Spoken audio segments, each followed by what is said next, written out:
बिहार में बीजेपी ने seat sharing को लेकर अभी तक जितने पेच थे सबको दूर कर लिया है, अपनी सहयोगी पार्टियों को मना लिया है और अब गठबंधन कितने सीटों पे चुनाव लड़ने वाले हैं ये तस्वीर साफ हो गई है। वो सारे आंकड़े अब एक एक करके सामने आ चुके हैं। उसमें जो सबसे बड़ा पेच था चिराग पासवान को लेकर, क्योंकि उनको 7 सीटें चाहिए थी। ये संभव नहीं था क्योंकि बीजेपी को अपने और सहयोगी चेहरे को भी लेकर चलना था, जिसमें जीतन राम मांझी, जिसमें उपेंद्र कुशवाहा, मुकेश सहनी को लेकर हालांकि अभी भी सस्पेंस बना हुआ है।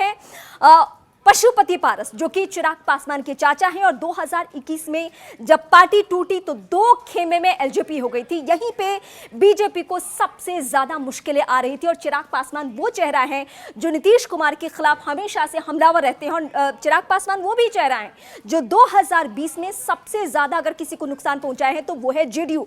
अब यहीं पे बीजेपी को साथ में लेकर चलना बहुत मुश्किल हो रहा था।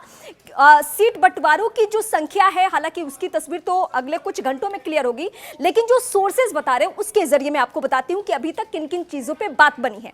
17 सीटें बीजेपी की सोर्सेज के हवाले से, 16 सीटें जेडीयू को दी गई है और इसके अलावा 5 सीटें एलजेपी रामविलास पासवान की यानी चिराग पासवान की पार्टी को।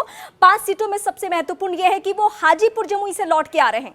हाजीपुर उनकी पारंपरिक सीट है और इस पे दावा कौन कर रहे थे? उनके चाचा पशुपति पारस, जिनसे अब उनकी बातचीत नहीं है।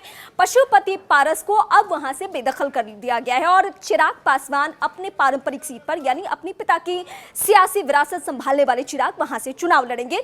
ये तस्वीर, ये सस्पेंस भी खत्म हो गया है। इसको लेकर जो अन्य सीटें हैं उसके बारे में ये कहा जा रहा है कि अभी चिराग अपनी पार्टी में डिस्कस करके कौन कौन से जिताऊ कैंडिडेट हो सकते हैं वो भी एक बार वो बीजेपी से डिस्कस करेंगे, लेकिन 5 सीटें कंफर्म हो गई है।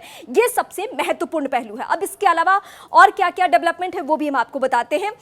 पशुपति पारस से बीजेपी ने कोई बातचीत नहीं की है। खबर अब यह भी मिल रही है कि उनकी एक अलग भी बातचीत चल रही है और पशुपति पारस अपने घर पे बैठकर भी बातचीत कर रहे हैं। बीजेपी ने आज उनसे कोई बातचीत नहीं की। अगर किसी को लग रहा है कि कोई शर्त पशुपति पारस की बीजेपी मानने वाली है, मौजूदा वक्त में ऐसी कोई सूरत बनती हुई नजर नहीं आ रही है।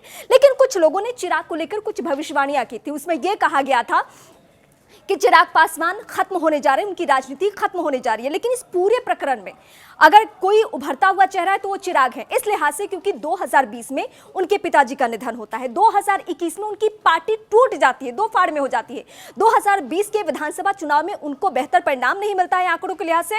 ये और बात है कि जेडीयू की सीटों पर वो नुकसान जरूर पहुंचाते हैं। लेकिन आज की तारीख में चिराग पासवान वो चेहरा है जो बीजेपी जैसी पार्टी से डील करके 5 सीटें हासिल कर लेना अपने आप में बहुत बड़ी बात है।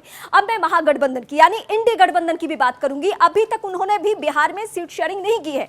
कहा यह जा रहा है कि आरजेडी की तरफ से 8 से 9 सीटें ही दी जा रही है कांग्रेस पार्टी को और इसके अलावा 6 सीटें लेफ्ट को, ऐसी खबरें मिल रही है। अब ये अपने पत्ते कब क्लियर करते हैं इसके लिए भी इंतजार है। लेकिन बिहार में सीटों का जो पेच फंसा हुआ था, जो अभी तक सस्पेंस बरकरार था, वो पूरी तरीके से खत्म हो चुका है।